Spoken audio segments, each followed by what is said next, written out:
past, oil extractions proposition for communities spelled progress, such as employment opportunities, improved livelihood sources, and a better life for host community and those living in close proximity to these oil installations.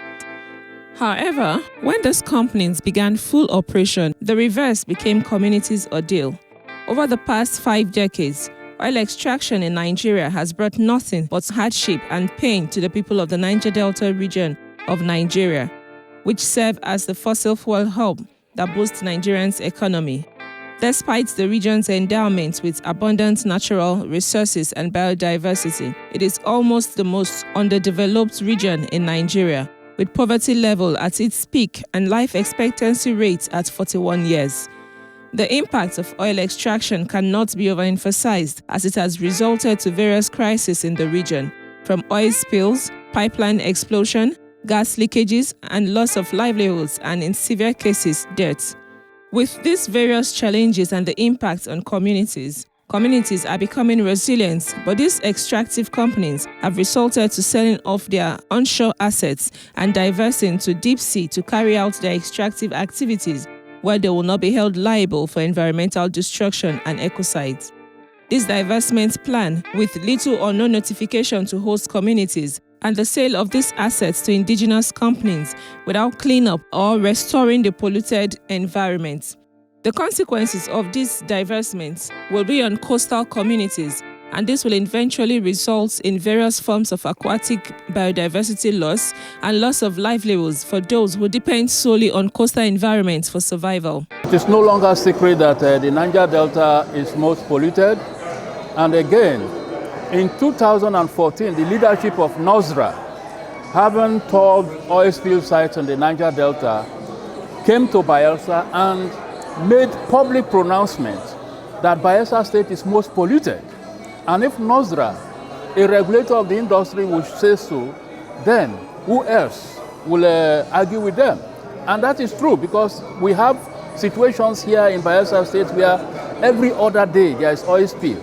The gas flares are continuing, and then no cleanup, no proper cleanup. Sometimes whole lakes, swamps, rivers, streams, even the Atlantic coastline gets polluted because of oil industry-induced pollution. If I eat, I no dey fit breathe again, because this oil, when we breathe in, carry sickness everywhere, headache, typhoid, malaria, sickness everywhere. The soil here is no more functional, it's no more good for the cultivation crops to grow well, to yield a good outcome. In this our environment, we use cultivation, we use agriculture to survive. We don't have any other survival substance. Yeah. We only grow on agric. Now this oil don't pursue all the fish. It is important to state that extractive activities and divestment is not in the best interest of the people. Divestment should not be a means to run away from responsibilities. Rather, it should be a means to completely move from extractive activities into renewables, and this should come through just and fair transition processes to alternative sources that will be favorable and profitable both to the government and community as well. If divestment must happen, the destroyed environment should be properly cleaned up and assets decommissioned to reduce unwanted and unexpected blowouts and oil spills occasioned by old and rusty pipelines situated in communities across the Niger Delta region. Environmentalists said the level of environmental pollution suffered by people of the Niger Delta region in the hands of oil multinational companies is incomparable globally. And the shocking reality is the similarity between the impacts in all these places. We notice that each of these communities has suffered the devastating effects of oil extraction, which include gas flaring, oil pollution, loss of livelihood, health impacts, and so on and so forth. And with alarming regularity, these communities suffer the same impact. But ironically, we found in our research that the majority of these communities are also the most impacted on account of the effects of climate change. Ironically, the oil and gas being extracted from their communities are also the thing causing climate change, and they are in the front lines in terms of impact of climate change and the climate catastrophe. And this is shocking reality of what these communities are passing through. And we also notice that being oil-producing communities, each of them are currently faced with the fact that the oil companies that operate in their regions are divesting and running away from responsibility and liability for the environmental crisis which they have caused in these places. So Shell and Exxon, who are the principal operators in these 4 communities we mentioned, are divesting their assets. And don't forget that these are the 2 largest oil extraction companies in Nigeria, and they are the 2 biggest companies complicit in the destruction of the environment and contribution to climate change. And these 2 companies are running away, and they are running away without taking responsibility for the years of destruction of the environment. They are running away without remediating the environment, without addressing climate change, without addressing livelihood impacts, without even addressing the health impact which their mindless extraction has done on those communities. Just for governments to set the guidelines, set the regulatory mechanisms, set the standards, okay? And we have been asking for, if you are divesting, one thing that you should do, put back the environment and the people in the position they were before you started operation.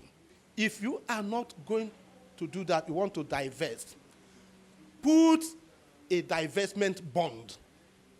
Nigerian government should set amount that will be enough to do legacy cleanup. Question of responsibility. How do we start to take responsibility, to be proactive, to do what we must do in order to cause a change? 80% of ministers of petroleum are from the Niger Delta.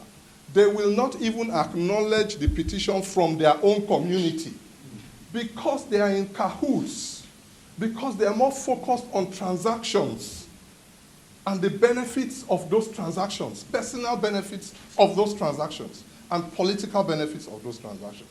And they know that they will not be under pressure from their communities. Ourselves the responsibility of ensuring that we target programming and interventions to address exclusion, even when the system or the processes exclude us from participating. If you work in the communities, you will agree with me that when you go to communities for intervention, they begin to look at you suspiciously. So we need to build trust by opening up the space for participation. Environmentalists describe this as a ploy to reject development obligations and responsibility for polluting the area. It is observed that people of all classes, especially women, have suffered exclusion in the divestment process, which has weakened local struggle for environmental justice. As the divestment occasioned by international oil companies gathers steam, many issues are yearning for answers in the oil sector. Key issues among these issues are abandonment, decommissioning, oil theft, pipeline vandalism, mounting court cases, and the environmental pollution, amongst others.